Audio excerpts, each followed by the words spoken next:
Subscribe करें तो बना ना बोले ये दुआओं से नवाजे।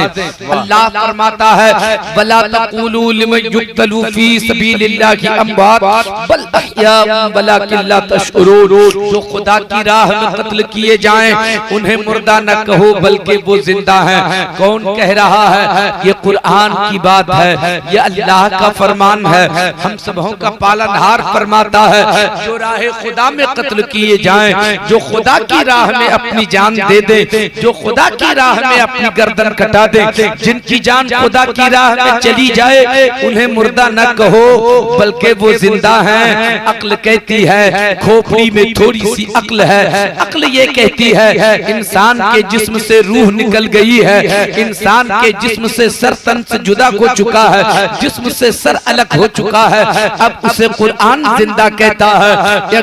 अक्ल इंसान की तकाजा करती है ऐ लोगों कौन सी ऐसी बात है जो मरने वाले को जिंदा कहा जा रहा है? रूह निकल गई है और कुरान उसे जिंदा कह रहा है। रूह निकल गई है, परवरदिगार उसे जिंदा कह रहा है। गौर से मेरी बातों को सुनिए। आप बात कोई नहीं कर रहा हूँ, बात पुरानी कर रहा हूँ, मगर इंशाअल्लाह तबारक व तआला आप मेरी बातों में लज्जत महसूस करेंगे। अल्लाह फरमाता है जो खुदा की राह में कत्ल किए जाएं उन्हें मुर्दा ना कहो बल्कि वो जिंदा हैं। अक्ल कहती है कि कैसे वो जिंदा हो गया? रूह तन से अगर निकल जाए, जिस्म से रूह निकल गई तो उसे जिंदा कहो, नहीं उसे मुर्दा कहो। अक्ल कहती है और दुनिया की एक जमात भी ऐसी है जिसका कहना ये है तुम कैसे पागल लोग हो, जिस्म से रूह निकल गई इंसान मुर्दा हो जाता है, सर तन से जुदा हो जाता है, इंसान मुर्दा हो जाता है, इंसान की जुबान बंद हो जाती है, उसे मुर्दा कहो। आंख देखना बंद कर दे, उसे मुर्दा कहो। हाथ की हरकत खत्म हो जाए, उसे मुर्दा कहो। पाँव की जुम्बिश खत्म हो जाए, उसे मुर्दा कहो। कान की समाअत दम तोड़ दे, उसे मुर्दा कहो। जिस्म से रूह निकल गई उसे मुर्दा कहो। सर तन से जुदा हो गया उसे मुर्दा कहो। मैं कहता हूँ हाँ, मेरा भी यही कहना है कि सुनो रूह निकल गई तो मुर्दा कहो, सर तन से जुदा हो जाए मुर्दा कहो, आँख देखना बंद कर दे मुर्दा कहो, कान सुनना बंद कर दे मुर्दा कहो, हाथ की हरकत खत्म हो जाए मुर्दा कहो, पाँव की जुम्बिश खत्म हो जाए उसे मुर्दा कहो। अरे जालिम ये तो यही कहता हूँ हाँ मुर्दा कहो, मगर ये तो मौत का फलसफा है ना, ये मौत का फलसफा है। रूह निकले तो मुर्दा कहो, ये मौत का फलसफा है। सर तन से जुदा हो तो मुर्दा कहो, ये मौत का फलसफा है। आंख देखना बंद करे तो मुर्दा कहो, ये मौत का फलसफा है। कान सुनना बंद करे तो मुर्दा कहो, ये मौत का फलसफा है। हमारा कुरान मौत का फलसफा नहीं समझा रहा है, हमारा कुरान तो शहादत का फलसफा, शहादत का फलसफा समझा रहा है। और शहादत का फलसफा ये है रूह निकल जाए मगर जिंदा कहो, सर सर से जुदा हो जाए मगर जिंदा कहो,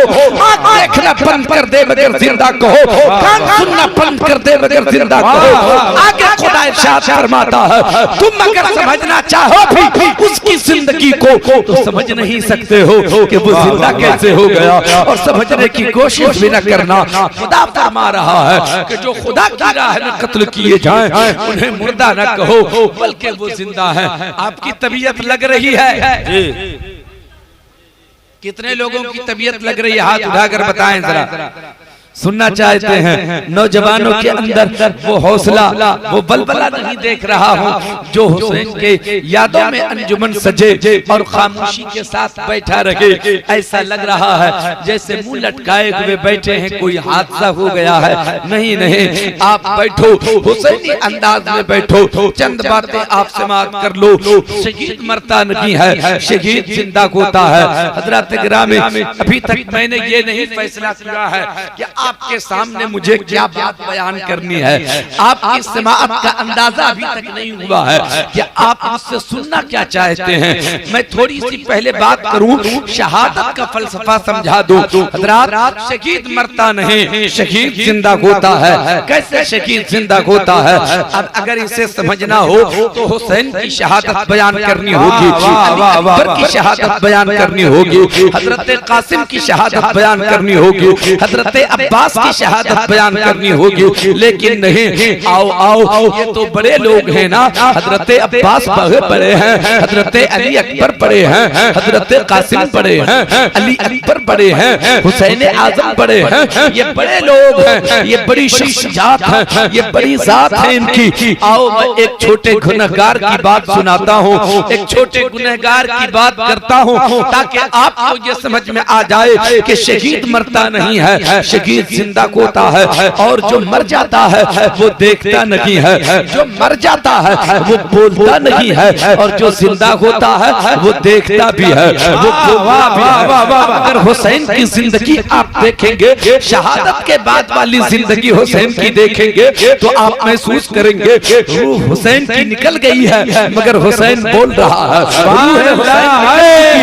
मगर हुसैन देख रहे हैं। अल्लाह को अकबर। आओ थोड़ी सी गुफ्तगू मैं करता हूँ। आज से तकरीबन 95 या 96 बरस पहले की कहानी है। एक शख्स है जिसका नाम इल्मुद्दीन है। इल्मुद्दीन क्या है? एक आम इंसान है, एक आम इंसान है, पढ़ा लिखा भी नहीं है, वो ओहदा भी उसके पास कुछ नहीं है, उसके पास कोई पोस्ट भी नहीं है, पैसे भी उसके पास नहीं है, दौलतों का अंबार भी उसके पास नहीं है। वो इल्मुद्दीन क्या है? वो एक इल्मुद्दीन एक इंसान है, वो एक आम इंसान है जो बढ़ई का काम करता है, जिसे हम कारपेंटर कहते हैं, जो लकड़ी का कारोबार करता हो, जो लकड़ी के सामान बनाने का काम किया करता हो, दरवाजा खिड़कियां बनाया करता हो, अलमीरे बनाया करता हो, उसे बढ़ी हम लोग अपनी जुबान में कहते हैं, वो कारपेंटर का काम करता है। मोहतरम दोस्तों और बुजुर्गों, वो लकड़ियों का काम करने वाला एक जाहिल इंसान है, एक अनपढ़ इंसान है, एक बेपढ़ा लिखा इंसान है, मगर वो नमाजी भी तो नहीं है, वो तहज्जुद गुजार भी नहीं है, वो तकवा शिआर भी नहीं है, वो तहज्जुद गुजार भी नहीं है, वो सजदा करने का आदी भी नहीं है, मगर एक अच्छी आदत उसमें ये है कि वो शाम को नबी पे 100 मरतबा दुरूद पढ़ता है। जब सुबह होती है तो 100 मरतबा नबी पर दुरूद पढ़ता है। एक वक्त आया है, ये पाकिस्तान की सरजमीन है, किसी ने मेरे आका की शान में गुस्ताखी कर दी, तौहीन कर दी मेरे आका की शान में। अब एहतजाज हो रहा है, तहरीकें चल रही हैं, नारे बुलंद हो रहे हैं, उसे गिरफ्तार किया जाए, उसे अरेस्ट किया जाए, उसे सजा दी जाए, उसे सजा दी जाए, मगर कानून उस पे कोई कान नहीं धरता, हुकूमत के लोग उसकी बात पर ध्यान नहीं देते, एहतजाज पर कोई कार्रवाई नहीं होती। अल्लाह अकबर। इल्मुद्दीन को इस बात की खबर हो जाती है, जो बिन देखे अपने आका पे 100 मरतबा शाम को दुरूद पढ़ता था, 200 मरतबा दुरूद शरीफ पढ़ा करता था। इल्मुद्दीन को जब इस बात की खबर मिलती है कि मेरे आका की शान में किसी ने गुस्ताखी की है, किसी ने तौहीन की है, इल्मुद्दीन बेचारा परेशान सा रहने लगा। वो भूख प्यास उसकी खत्म हो गई, सोना भी बंद कर दिया, न उसे चैन मिलता है, न उसे करार मिलता है, वो बेचैन सा रहने लगा, वो रोता रहता है, आंसू बहाता रहता है। मैं तो निहत्था इंसान हूँ, मैं तो पढ़ा लिखा भी नहीं हूँ, मेरे पास तो कोई पोस्ट भी नहीं है, कोई ओहदा भी नहीं है, मेरे पास कोई दौलत भी नहीं है, कैसे उसका जवाब दिया जाए? अल्लाह अकबर। तहरीक चल रही है, आवाज बुलंद हो रही है, नारे लग रहे हैं, उसके खिलाफ तहरीक चल रही है, उसके खिलाफ एहतजाज हो रहा है, मगर अब तक कोई कार्रवाई नहीं हुई है। 2-4 रोज गुजरे, इल्मुद्दीन की बेचैनी बढ़ती चली जा रही है। गौर से सुनिएगा आप, इल्मुद्दीन की बेचैनी बढ़ती चली जा रही है, वो मुस्तरिब सा रहने लगा है, वो दाना पानी छोड़ चुका है, खाना अच्छा नहीं लगता, उसे प्यास भी नहीं लगती, उसे नींद भी नहीं आती, वो ऐसा लगता है इंसान दीवाना सा रहने लगा। न वो संवरने की जरूरत है, न संवरने की फिक्र है, न बालों में कंघी करने की फिक्र है, न सर में तेल डालने की फिक्र है, न उसे गुस्ल करने की फिक्र है, बस फिक्र ये सता बता रही है कि किसी तरीके से गुस्ताख को सजा मिल जाए, कौन सजा देगा उसे, कौन मौत की घाट उतारेगा उसे, कौन सर कलम करेगा उसका। एक गुस्ताख के लिए सजा जो उसने तजवीज किया है, उस इल्मुद्दीन ने उतारना सजा तजवीज की है, वो सजा क्या है कि उसकी गर्दन उतरनी चाहिए, मगर उसके खिलाफ अब तक कोई कार्रवाई नहीं हुई। हफ्ते गुजर गए, कोई कार्रवाई नहीं, 10 दिन गुजर गए, कोई कार्रवाई नहीं है। अल्लामा इकबाल का जमाना है, याद रखिएगा। उस वक्त अल्लामा इकबाल भी हयात से हैं और मोहम्मद अली जिन्ना भी उस वक्त हयात से हैं। अल्लाह अकबर। लेकिन जब देखा उस इल्मुद्दीन ने, एक अनपढ़ जाहिल इंसान ने, जिसके पास दौलत भी नहीं है, जिसके पास ओहदे भी नहीं है, जिसके पास इल्म भी नहीं है, दौलत दुनिया तो है ही नहीं, अल्लाह अकबर, मगर वो नबी पे दुरूद पढ़ता था, यही एक दौलत उसके पास थी। ये इश्क की दौलत ने अंगड़ाई दी है, इश्क ने अपना काम किया है। इल्मुद्दीन ओहदे से इश्क नजर नहीं आता, ओहदे में इश्क नहीं जगह बनाती है, ओहदे में इश्क जगह नहीं बनाती है, दौलत में इश्क जगह नहीं बनाती है, इल्म में जगह इश्क नहीं बनाती है। इश्क़ रसूल का तकाज़ा है। इल्मुद्दीन कोई आगे नहीं बढ़ता। अरे तू नकी है, तेरे पास तो दौलत क्या हुआ, तेरे सीने में धड़कने वाला दिल मोहम्मद की गवाही तो देता है। नारे तकबीर, नारे रिसालत, जिक्रे शोहदाए करबला, नबी का घराना, आशिक़े मुस्तफा। अच्छा, मेरी बात समझ में आ रही है आप लोगों को? कितने लोग समझ रहे हैं? हाथ उठाकर बताएं जरा। बोले या हुसैन, या हुसैन, या हुसैन। अब इल्मुद्दीन अपने घर से निकलता है, पता किया जा रहा है कहाँ रहता है वो गुस्ताख, कहाँ रहता है वो तौहीन करने वाला, जिसने मेरे आका की शान में तौहीन की है। हाथ में खंजर लिया है और वो निकल पड़ा है। उसी गुस्ताख की जगह पे पहुंचता है, गुस्ताख के घर पहुंचता है और जाए उस मकाम पे पहुंचने के बाद उस गुस्ताख से सिर्फ इतना कहा उसने कि बताओ क्या तुमने मेरे आका की शान में तौहीन की है, तुमने गुस्ताखी की है? तो उसने सिर्फ इतना जवाब दिया, मेरी मर्जी। जैसे ही उसका जुमला खत्म हुआ था, इल्मुद्दीन ने खंजर निकाला और उसकी गर्दन उतार दिया। उसकी गर्दन इल्मुद्दीन ने उतार दिया है और गर्दन उतारने के बाद चौराहे पर पहुंचकर आवाज लगाता है, मैं फला का मुजरिम हूँ, गिरफ्तार किया जाए, मैं फला का कातिल हूँ, मुझे गिरफ्तार किया जाए। अब उसे गिरफ्तारी उसकी होती है, गिरफ्तारी होनी चाहिए उस गुस्ताख की, लेकिन जब गिरफ्तारी नहीं हुई तो उसका कत्ल हुआ। और जब वो कत्ल हुआ तो कातिल अब खुद इकरार कर रहा है कि मैंने कत्ल किया है, इल्मुद्दीन ने कत्ल किया उसका। इल्मुद्दीन ने उसकी गर्दन उतारा, आवाज लगाया, मैं कातिल हूँ, गिरफ्तार करो।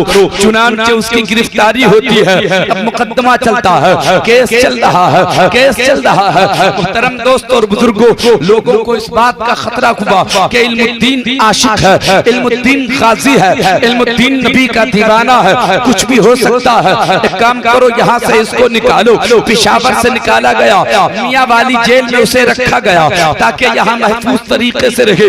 अल्लाह अकबर, वो जेल काट रहा है, मुकदमा चलता रहा।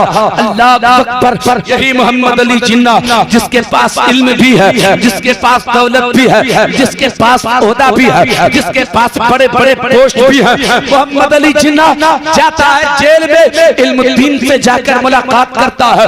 ऐ इल्मुद्दीन, एक बात कहने आया हूँ, तेरे घर में तेरी बूढ़ी अम्मा रहती है, तेरे घर में तेरे छोटे छोटे बच्चे हैं, तेरे घर में तेरी बीवी है। अगर तुझे सजाए मौत हो गई तो तेरी बूढ़ी अम्मा का क्या होगा, तेरे यतीम बच्चों का फिर क्या होगा, फिर तेरी बेवा का क्या होगा, कौन उसका मददगार होगा, कौन उसका सहारा होगा। तू अपनी बूढ़ी अम्मा की ज़ईफ़ी को देख, अपने होने वाली बीवी को देख, तू अपने बच्चों को देख। तू एक काम कर, मैं तेरी खातिर इतना काम कर सकता हूँ, अपनी जिंदगी की सारी कमाई झोंक दूंगा तुझे बचाने के लिए। सिर्फ एक काम ये कर कि तू अपना बयान बदल दे, अपना स्टेटमेंट बदल दे, अपनी बोली बदल दे। सिर्फ तू इतना कह दे कि मैंने कत्ल नहीं किया है। एक बार झूठ बोल दे, एक बार झूठ बोल दे, फिर बचाना मेरा काम है, फिर तुझे रिहा करना मेरा काम है, रिहा करवाना मेरा काम है। इल्मुद्दीन जवाब देता है, ए मोहम्मद अली जिन्ना, अपनी दौलत अपने पास रखो, अपने ओहदे अपने पास रखो, अपनी पैरवी अपने बात रखो, जिस परवरदिगार ने रोजी का वादा मेरा दिया है, उसी परवर वही परवरदिगार मेरे बच्चों का भी रज़ाक है, मेरी बीवी का भी रज़ाक है, मेरी मम्मा का भी रज़ाक लगी है। मुझे अपनी बीवी की फिक्र करने कहते हो, अपने बच्चों की फिक्र करने कहते हो, जिस नेमत को पाने के लिए मैंने उस गुस्ताख का सर कलम किया है, उससे मुझे महरूम न कर, मुझे वो नेमत हासिल करने दे। समझाने वालों ने बहुत समझाया है, लेकिन पाकिस्तान के बड़े बड़े वकला ने ऑफर किया कि सुनो, हम अपनी फ्री में वकालत करेंगे, फ्री में तेरा केस लड़ेंगे, मगर तू अपना बयान बदल दे। कहा ऐसा नहीं हो सकता, मैं अपना बयान नहीं बदल सकता। चुनांचे इल्मुद्दीन को सजाए मौत होती है, उसे फांसी हो जाती है। जब फांसी होती है, जब फांसी हो गई तो फिर क्या होता है, पेशावर में उसकी नमाज जनाजा अदा की गई और पेशावर में उसे दफन किया गया। हजरात, दफन करने के बाद अल्लामा इकबाल ने 15 दिनों के बाद एक तहरीक चलाई। अल्लामा इकबाल ने अपने दीवानों से कहा, अपने चाहने वालों से कहा, अपने मानने वालों से कहा, ओ दीवानों, एक काम नहीं करोगे मेरा, एक काम मेरा नहीं करोगे? तो अल्लामा इकबाल के चाहने वालों की तादाद बड़ी लंबी थी, बड़ी लंबी जमात थी उन लोगों की। कहा हुजूर हुक्म तो फरमाइए, क्या करना है? कहा जैसी भी हो, जैसे भी हो, इल्मुद्दीन की लाश को उसकी कब्र से निकाल कर लाहौर लाया जाए, लाहौर लाया जाए। हम लोग लाहौर में उसकी नमाज जनाजा अदा करेंगे। दीवानों ने ठान लिया, सर पे कफन बांधा और रातों रात पेशावर पहुंच करके कब्र खोद कर उसकी लाश को निकाला गया है। जैसे ही कब्र खोदी जाती है, कसम अल्लाह, अब इल्मुद्दीन की जो लाश जमीन पे रखी हुई है, कब्र में जो जनाजा रखा हुआ है, न कफन में कोई दाग लगा हुआ है, न चेहरे पर कोई कीड़े मकोड़े हैं। अभी ऐसा महसूस हो रहा है, 15 रोज गुजर गए मगर ऐसा महसूस हो रहा है अभी इल्मुद्दीन को लेटाया गया है, अभी इल्मुद्दीन को लेटाया गया है। कब्र से निकाला जाता है, निकाल कर उसे लाहौर लाया गया। जब लाहौर लाया गया, अब नमाज जनाजा अदा की गई, फिर कफन में, अब कफन के साथ अब उसे दफन किया जाएगा। अल्लामा इकबाल ने कहा, ऐ मेरे दीवानों, आज एक भीख मेरी झोली में डाल दो। कहा हुजूर ऐसी क्या बात कर रखे हैं आप हुक्म तो फरमाइए। कहा काम सिर्फ इतना है कि आज इल्मुद्दीन को मैं कब्र में उतारूंगा, ये शरफ मुझे हासिल करने दो। अल्लामा इकबाल अपने जमाने का अलैहि रहमा, अपने जमाने के बहुत बड़े कलंदर इंसान थे, अपने जमाने के बड़े पढ़े लिखे इंसान और ओहदे और दौलत के धनी थे। लेकिन प्यारे मुसलमानों, लोगों ने कहा चलिए ये बात आपकी मान लेते हैं।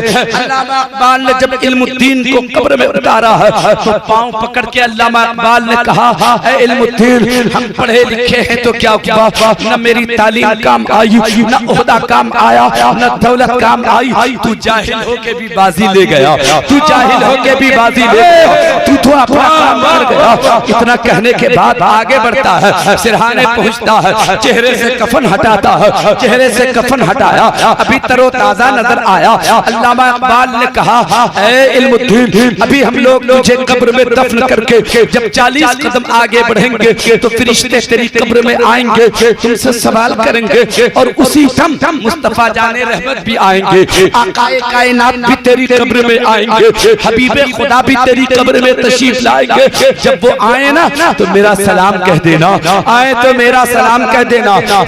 आप लोग कुछ भी बोला कीजिए, आए तो मेरा सलाम कह देना। हजरात, इतना कहा था अल्लामा इकबाल ने कि अल्लामा इकबाल ने अभी जुमला खत्म हुआ था, इल्मुद्दीन की आंख खुल जाती है, सुभान अल्लाह, इल्मुद्दीन की नजर खुल जाती है। अब अल्लामा इकबाल की नजर से नजर मिलती है, इल्मुद्दीन की नजर मिलती है, और जब नजर मिली तो अब जुबान भी खुल गई। वही इल्मुद्दीन जो 15 रोज कबल वो लेटा हुआ था कब्र में, फिर निकाल के लाया गया, जो लाश की शक्ल में था, जो इल्मुद्दीन दफन किया गया था 15 रोज कबल, आज जब कब्र में फिर दोबारा लेटाया गया है। अब इल्मुद्दीन कहता है, अल्लामा क्या बोल रहे हो, आका तशरीफ लाएंगे? हाँ हाँ आका आएंगे तो मेरा सलाम कह देना।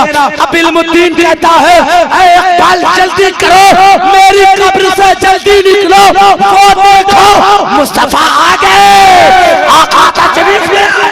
नारे तकबीर, हाथों को उठाकर लगाए सब लोग, नारे तकबीर, नारे रिसालत, नारे रिसालत, जिक्रे शोहदाए करबला, आशिक़े मुस्तफा, मैं ये बताना चाहता हूँ, अब इल्मुद्दीन बोल भी रहा है, इल्मुद्दीन निगाहों से देख भी रहा है। मेरा यही तो कहना है, शहीद मरता नहीं, शहीद जिंदा होता है। और जब जिंदा कोई होता है तब वो बोलता भी है, तब वो देखता भी है। ऐ मुसलमानों, वो शहीद होने वाला गाजी इल्मुद्दीन कोई नबी तो नहीं था, नबी का बेटा तो नहीं था, किसी सहाबी का बेटा तो नहीं था, किसी ताबई का बेटा तो नहीं था, किसी वली का बेटा तो नहीं था। हम जैसे गुनहगारों के घर के बच्चे थे। मेरा कहना यह है, अगर एक गुनहगार शहीद होके जिंदा हो सकता है तो हुसैन शहीद होके जिंदा क्यों नहीं होंगे? अली अकबर शहीद होके जिंदा है। नारे तकबीर, नारे रिसालत, जिक्रे शोहदाए करबला, नबी का घराना, अल्लामा जुनैद जमाली साहब किबला। वाह वाह वाह वाह। आपकी तबीयत नहीं लग रही है? नहीं लग रही है? हाथ उठा के जरा सा बताइए कितने लोगों की तबीयत लग रही है? सुनेंगे आप लोग? एक बार जरा बोले तो या हुसैन। कभी कभी लगता है कि आप सुनने के लिए बैठे। वैसे मैं खुद इस बात का आदी नहीं हूं कि बार बार नारा लगे मजमे से, ऐसा कुछ नहीं है। मगर आपके चेहरे से समझ में आना चाहिए कि आप मुझे सुनना चाहते हैं।